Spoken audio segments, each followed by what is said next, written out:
그래서 나온 게 I love you예요. 성경 읽기를 시작하겠습니다. 사랑, 우리가 살아야 할 이유란 제목으로 마가복음 10장 32절부터 45절의 말씀을 전하겠습니다. 예루살렘으로 올라가는 길에 예수께서 그들 앞에 서서 가시는데 그들이 놀라고 따르는 자들은 두려워하더라. 이에 다시 12 제자를 데리시고 자기가 당할 일을 말씀하여 이르시되, 예수님은 예루살렘을 향해 남서쪽으로 내려가고 계셨는데 32절은 예루살렘으로 올라가는 길에라 기록하고 있어요. 왜 내려가는 길을 올라간다고 기록하고 있을까? 유대인의 독특한 화법 때문에 그래요. 지형을 보면 예루살렘 빼놓고는 주변이 다 평지예요. 예루살렘만 산 구릉지에 세워진 도시예요. 어느 방향에서 가든지 예루살렘은 다 올라가야만 도달할 수 있어요. 그래서 예루살렘으로 갈 때는 아래에서 올라가든 위에서 내려가든 다 예루살렘으로 올라간다고 표현했어요. 그래서 오늘 본문에도 예루살렘으로 올라가는 길에라 기록하고 있어요. 아무튼 예수님은 예루살렘을 향해 가고 계셨고 그 뒤를 제자들과 추종자들이 따랐어요. 근데 성경은 그들이 놀라고 두려워했다고 기록하고 있어요. 이유가 뭘까요? 그들이 놀란 이유는 죽음의 길을 예수님이 마치 신난 사람처럼 가셨기 때문이에요. 그들의 놀람은 예수님 모습이 매우 이상해 보였기 때문이에요. 또 그들이 두려워한 이유는 나쁜 일이 벌어질 것 같은 예감 때문이었어요. 보라, 우리가 예루살렘에 올라가노니 인자가 대제사장들과 서기관들에게 넘겨지매 그들이 죽이기로 결의하고 이방인들에게 넘겨주겠고, 예수님이 그러세요. 이제 산헤드린 의회는 나에 대한 사형을 의결할 거고 산헤드린의 결의사항을 로마 총독에게 넘길 거야. 사형 집행의 권한은 오직 로마 총독에게 있으니까. 그들은 능욕하며 침뱉으며 채찍질하고 죽일 것이나 그는 3일 만에 살아나리라 하시니라. 예수님은 능욕, 침뱉음, 채찍질, 죽음과 3일 후 부활을 말씀하셨어요. 이 전 과정은 구약 성서에 이미 예언되어 있어요. 첫째, 능욕, 이건 조롱이란 뜻이에요. 시편 22편 6절에 나는 벌레여 사람이 아니라 사람의 비방거리여 백성의 조롱거리니이다 라 했어요. 둘째, 침뱉음. 이사야 50장 6절에 모욕과 침뱉음을 당하여도라 했어요. 셋째, 채찍질. 이사야서 53장 4절에 그는 징벌을 받아 하나님께 맞으며라 했어요. 넷째, 죽음. 이사야서 53장 9절에 그가 죽은 후에라 했어요. 다섯째, 3일 후 부활. 호세아서 6장 2절에 여호와께서 셋째 날에 우리를 일으키시리니라 했어요. 능욕, 침뱉음, 채찍질, 죽음, 3일 후 부활, 이 모든 일들이 구약 성서에 이미 예언된 말씀이에요. 예수님이 전혀 없던 새로운 말씀하신 것도 아닌데 제자들은 왜 그토록 못 받아들였을까? 잘못 배워서 그래요. 고난받고 죽임당하며 3일 만에 부활하는 메시아는 이미 700년 전에 예언되어 있었어요. 하지만 성경학자들은 그 구절들을 믿지 않았고 외면했어요. 왜냐하면 모든 유대인들이 전 세계를 정복하고 그 위에 군림하는 메시아가 올 거라 믿었기 때문이에요. 그래서 성경학자들은 예언된 말씀을 숨기고 정복하는 메시아만 가르쳐줬어요.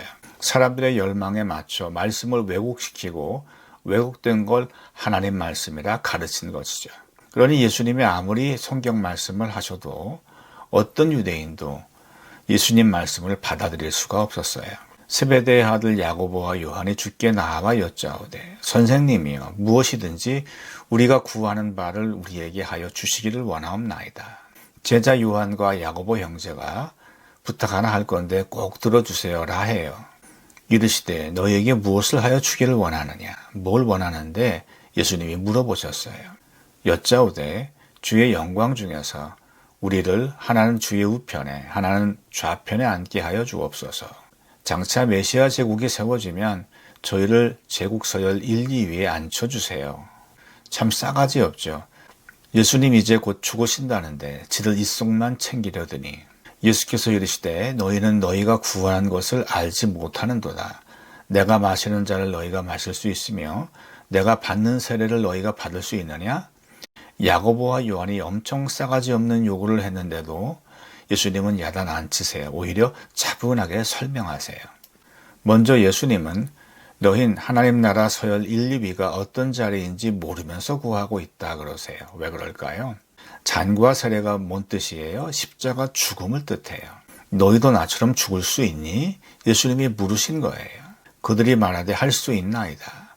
예수께서 이르시되 너희는 내가 마시는 잔을 마시며 내가 받는 세례를 받으려니와. 그들이 네, 할 수 있어요. 그러자 예수님은 그래, 너희는 할 수 있어. 그러세요.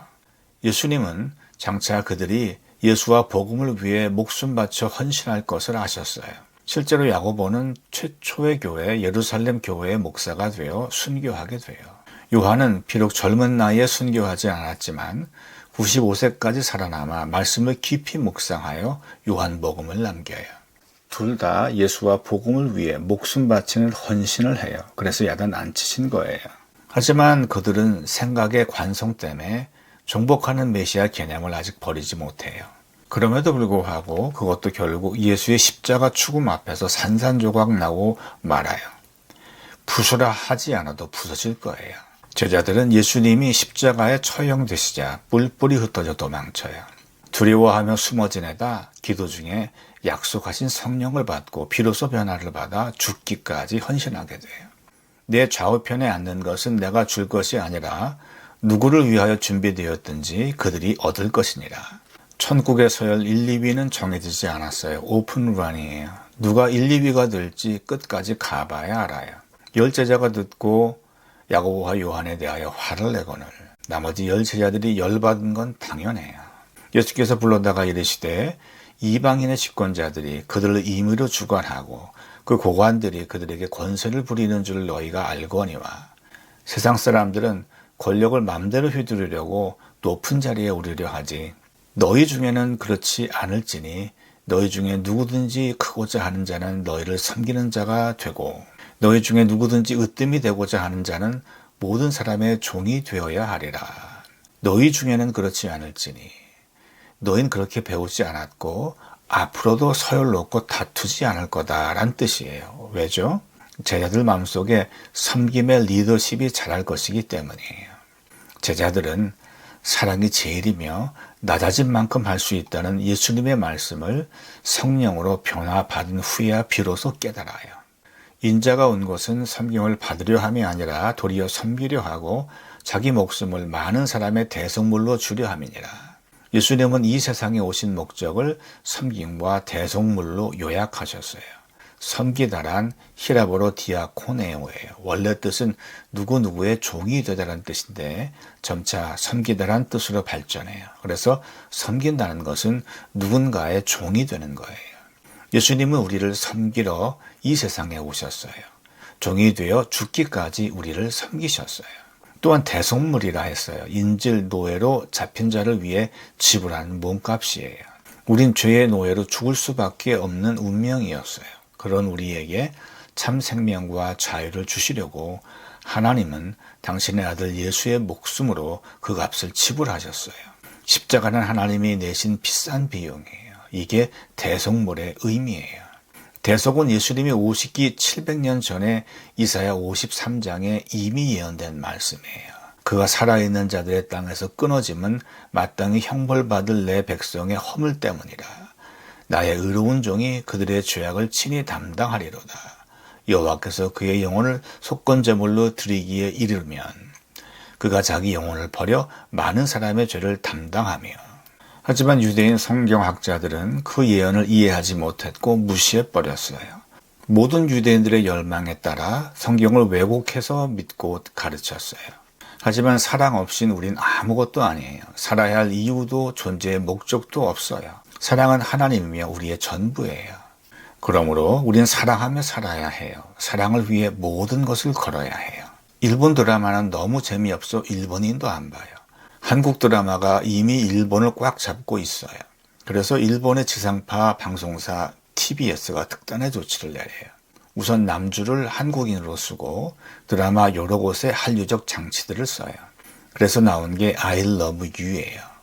한 일본인 여성이 어떤 사고로 사람의 눈을 보면 속마음이 들리는 초능력을 갖게 되고 그 초능력으로 인해 연애를 포기하고 30대 노처녀가 돼요. 여주는 한국 음식을 좋아해서 종종 배달시켜 먹는데 하루는 집 문 앞에서 배달꾼과 맞닥뜨려요. 그의 속마음이 들리는데 한국어라 뭐지? 뭐지? 하며 궁금해하다 그와 사랑에 빠진다는 설정이에요. 그래서 드라마 제목이 I love you가 아니라 I love you예요. 남주는 한국인 유학생이라는 설정인데 유창한 일본어 발음이 아니라 딱 한국 유학생이 하는 발음이고 그 사용하는 단어가 전형적인 유학생 스타일이에요. 근데 이게 일본인들에게 너무 귀엽게 들리는 거예요. 또 남주는 일본인 남성과 달리 직설적으로 훅 들어오기 때문에 여주가 막 흔들려요. 일본 지상파 드라마 역사상 최초의 한국인 주연의 프라임타임 방영인데 반응이 엄청나요. 일본 넷플릭스 드라마 순위 1위, 한국 넷플릭스 5위, 다른 아시아권에서도 10위 안에 들고 있어요. 실방에선 남주의 마음속 생각이 자막 없이 한국어로 나가서 시청자들도 여주와 똑같이 궁금증을 가지고 시청하게 돼요. 유료로 다시 보기를 할 때만 일본어 자막을 볼 수 있어요. 그래서 요즘 일본 여성들이 한글 배운다고 난리가 나고 있어요. 또한 드라마에서 한국 음식을 먹는 장면이 자주 등장해서 일본인들이 한국 음식점으로 몰려들고 있어요. 이 드라마의 PD들 중 한 명이 한국인이어서 한류적 요소가 많이 반영되어 있어요. 일본에선 여자 나이 30이면 아마 평생 결혼 못할 팔자겠구나 라고 생각한대요. 여주도 그런 팔자였다는 거죠. 그런데 한국 남자를 만나 죽었던 여성 호르몬이 폭발한 거예요. 실제로 많은 일본 여성 시청자들이 이 같은 고백을 해요. 일본의 트위터 X와 야후 재팬은 이 드라마 이야기로 뜨거워지고 있어요. 최종엽의 착한 미소가 일본인 여성 시청자들의 마음을 뒤흔들어 놓고 있어요. 사랑은 우리의 영원한 주제예요. 사랑은 하나님의 존재 방식이며 우리가 살아야 할 이유예요. 하나님의 십자가 사랑으로 멋지게 사랑하며 행복 누리시기를 축복합니다.